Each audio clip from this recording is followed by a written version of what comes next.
Finally, after many weeks of waiting since the original vote has been posted, after many rants made about the game, and with many discussions already provoked, I pushed past my limits. I have gained the strength required to bring you guys my very first Minecraft Let's Play. Go away, creature. So, hello everyone, and just like any traditional Minecraft Let's Play, let's first gather some lovely wood so we can... I'm not even in the biome you spawn in. How did you get here? So, I already built my starter house. It's nothing much from the outside, but inside, Okay, this isn't funny anymore. Can I just play Minecraft in peace, you goddamn animal? Okay, I did some mining off camera, and it's time to visit the other dimension and see how things are looking over there. Here goes nothing! Woo! Oh no.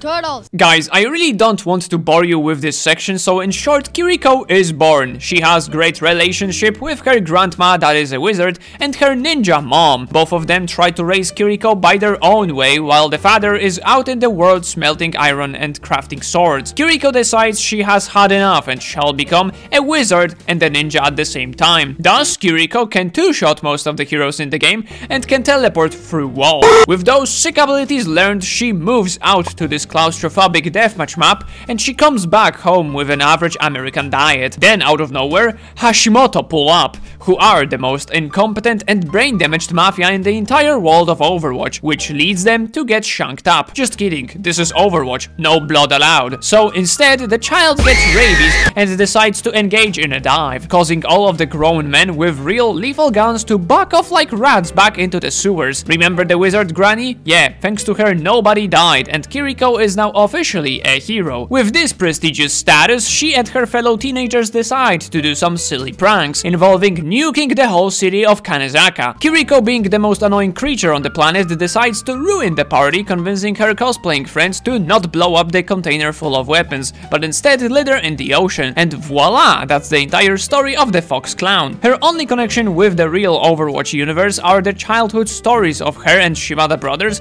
being connected through her mom, that was their sword-wielding teacher. Overall, Kiriko is, in my opinion, the most forced character to exist. Her connections feel weak, as even I can make up a story of some random character. Like, imagine we're getting Freddy over here into Overwatch, but what's his story? How does he fit into our already wide roster and universe of Overwatch?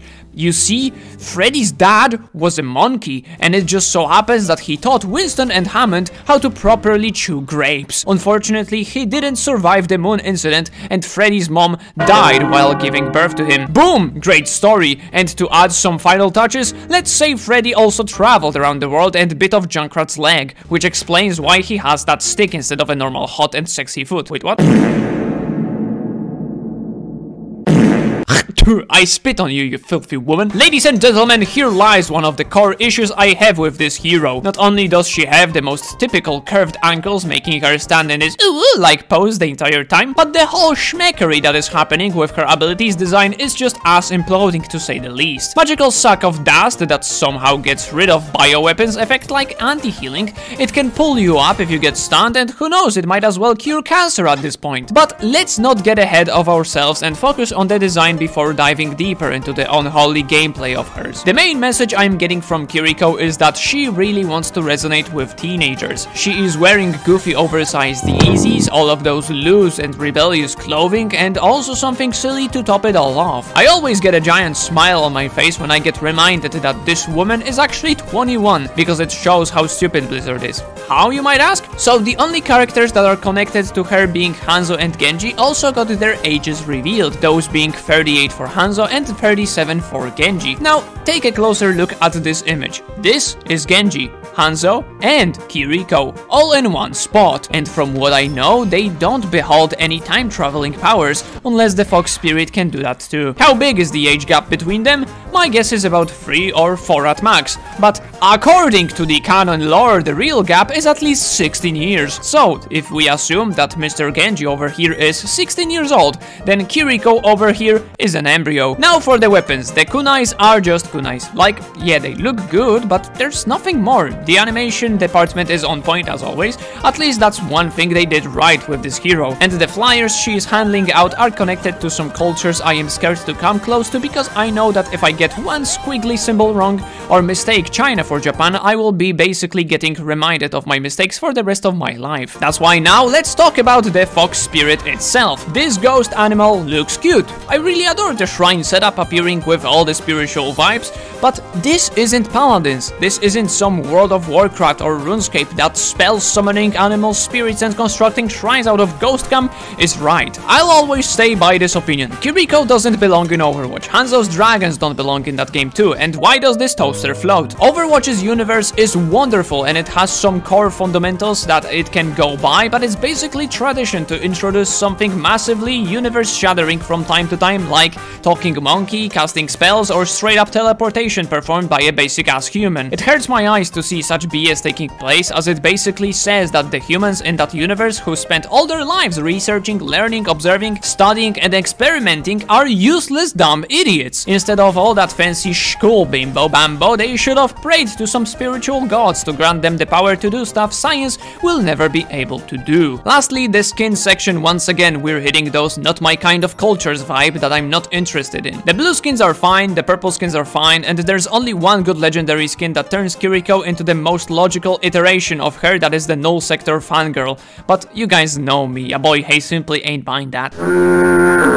Since we're talking about a support, naturally, the first thing that we need to talk about is how great of a killing machine Kiriko is. When you take a look at the statistics of her primary fire, and yes, don't be mistaken by the bind, everything seems to be absolutely fine, until you notice a hidden nuclear bomb of a stat between the lines. Someone at Blizzard decided to allow Kiriko to two-shot about 70% of heroes in the entire game. Now, that's some good way to support your team. Going back to the bind, I'm going to rant here a little. Baptiste left click is his gun. Lucio left click, gun. Lifeweaver left click, gun. Kiriko left click, not gun. Same with Moira. Why do some supports just have the priorities mixed up? It's easier to associate one button to doing damage for all heroes than making everything unnecessarily diverse. As soon as Kiriko came out, the first thing I did was swap the healing and kunai binds, because it was like playing with my brain upside down. I recommend you do the same. Rebel against Blizzard with me, brothers and sisters. Don't let this company decide how you should be playing their video game. Now it is time I talk about the most hated ability in the entire game, that is the Protection Suzu. And quite frankly, it's the only ability I really wanted to talk about in detail, as teleport is just a BS ability from gameplay, lore, and religious standpoint, and the ultimate ability isn't something very flashy, and as of right now, every time you use it, enemies know how to back up,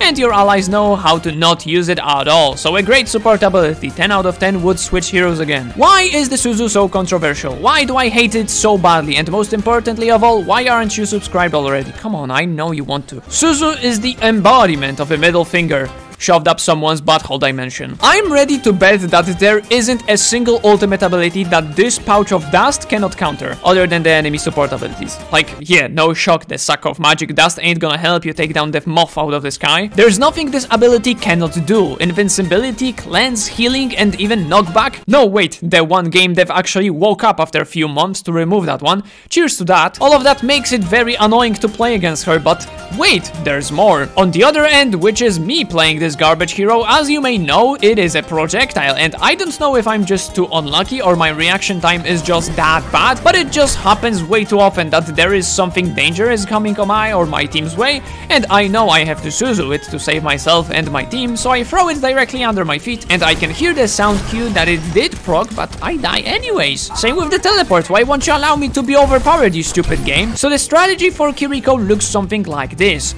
You play like a normal DPS, maybe even overextend a little to get some sneaky pokes with your actual primary fire. In case of danger, just was out of there with the teleport, heal your allies from time to time so they don't cry in the chat like little babies they are. Use Suzu for epic saves or cross-map clutch get out of jail free cards on your giga dumb allies, and ult when you know both teams are about to clash. And if all of that is still not enough for you, you feel like your kid is too weak and the tools given to you will not be enough to carry you, then don't forget that you also have wall climb and the support passive self-healing.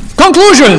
I really don't know if I'm just too old for this, but Kiriko is the most annoying hero in this game for me. Every single time she opens her mouth, I wish someone would stuff it with dynamite. On top of that, her kit is the laziest insertion of straight up magic into an already deep and detailed universe with its own quirks, which just angers me. But I will not be biased here and acknowledge that from now on, Overwatch is just a universe with super advanced technology and spirituality both at the same time, meaning we might get some cooler wizards with actual likable personalities and cool looking, interesting and pleasant to look at abilities. But all of that still doesn't fix the fact she is inserted into this universe like a splinter under a nail. Her gameplay also allows for a very stupid playstyle, easy spammy value and an ability which can counter everything, making her the ultimate flexible character if you need one on your team, or if your tank is getting bullied by the enemy Ana. Kiriko will end up with a score of 3 sweet berries out of 1 cactus. Her kit is overloaded, and if you think otherwise, you might have a problem with alcohol, my friend. As always, don't forget to let me know down in the comments what hero would you like me to review next. And now, as tradition says, since the video is over, I am now obligated to talk about random stuff. So today I wanted to ask you guys, what is your favorite form of eating a potato?